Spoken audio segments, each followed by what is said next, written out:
everyone. Thank you so much for joining me. I'm Frederica Whitfield. A dire situation in the United States as coronavirus is breaking new records.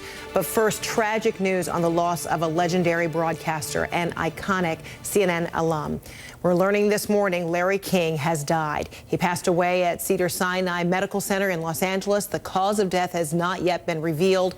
Though King had been hospitalized with COVID-19 just a few weeks ago, he spent 6 decades on radio, television, and digital media. And we will take a look back at his illustrious career and life. And right now, we turn to the pandemic and the struggle the country is having to get it under control. Another 3,600 deaths on Friday alone. This as the vaccine rollout continues to struggle. The CDC reported a single-day vaccination record on Friday, nearly 1.6 million doses administered. But states are now facing critically low shortages as millions of Americans try to get vaccinated. Long lines at vaccine sites across the country, like this one at Dodger Stadium in Los Angeles.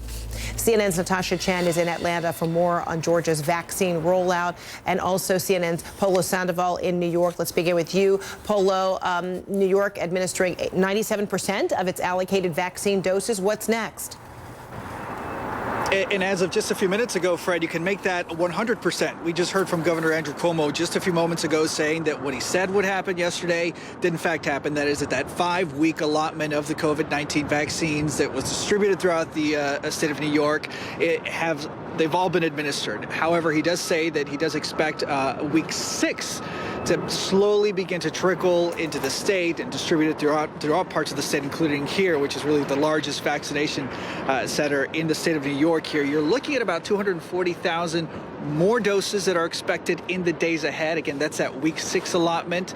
But here's the thing, though, Fred. Just recently, the state of New York essentially expanded the list of people that are eligible for this vaccine, and that includes now up to 7 million people. You do the math, and that is going to take months, and that is why the state of New York is adding its voice to the chorus of states. It's essentially calling on the Biden administration to speed up that manufacturing of the vaccine. The state of New York has been vaccinating about 80,000 people a day. They want to make that 100,000 a day, but the reality is in order to get there, they need to have a larger supply. And again, that's not just in New York, but that's across the board. You've heard governors of multiple states asking to speed up the production, because the big concern right now is that these new variants, including the one that was recently detected in the UK, there will be more of those cases, and yet those vaccination efforts will be continuing to fall short, Fred.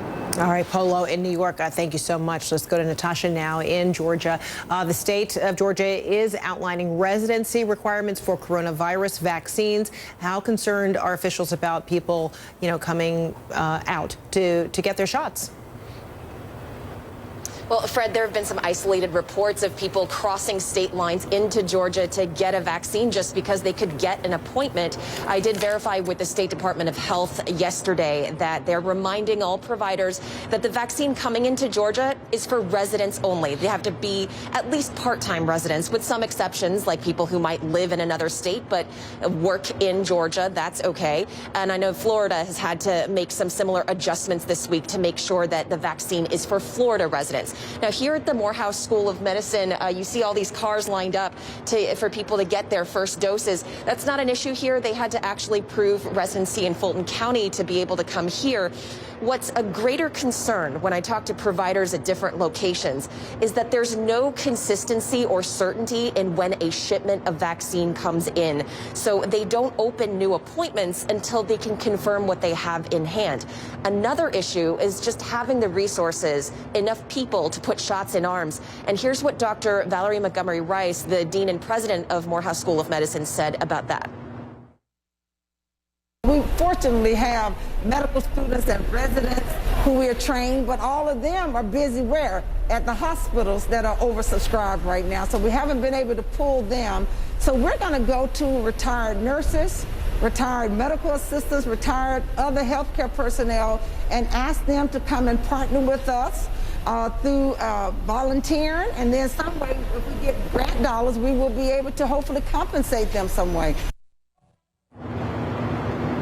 And they've been doing these Saturday vaccinations through January. They're completely booked up. And that's what we're seeing across the country, just this huge imbalance of supply and demand. Just as one example, Publix grocery stores operating in the Southeast, they just opened up new appointments in Florida yesterday. Within 2.5 hours, more than 48,000 appointment slots were taken, Fred. Wow. Lines everywhere becoming commonplace, if not for COVID testing, then now for the vaccine. All right, thank you so much, Natasha Chan, Polo Sandoval, appreciate it. All right, President Biden has promised 100 million vaccinations will be administered within his first 100 days in office. And advisors now say they are confident more vaccines are coming to shore up the supply. CNN White House correspondent Arlette Saenz is joining me right now. So Arlette, how's the administration planning to get this done, meet at least the goal?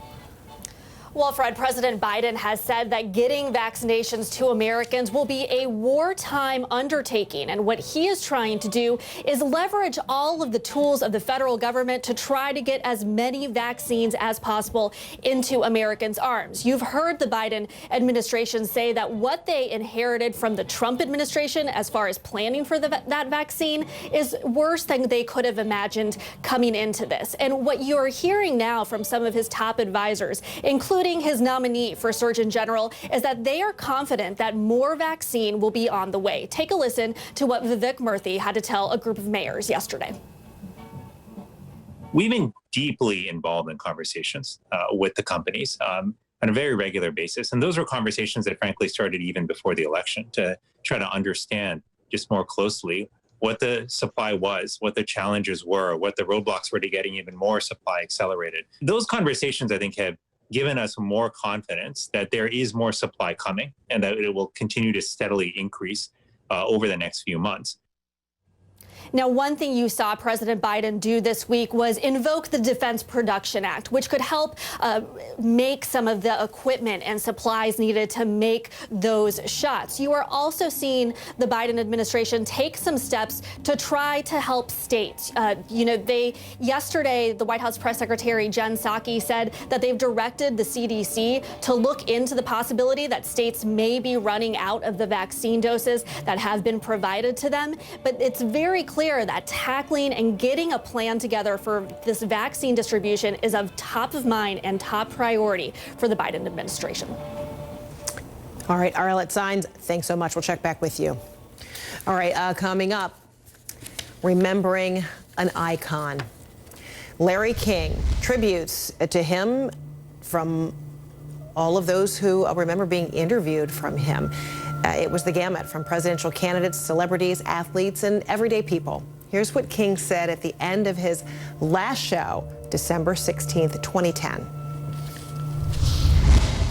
It's not very often in my life I've been without words, but I want to thank everybody associated with this program, all the people behind the scenes, as I mentioned, Wendy and the staff, the floor people, everybody who makes it possible, even the suits at the top.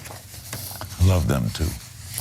When I started 25 years ago at a little studio in Washington, D.C., I never thought it would ever last this long or come to this.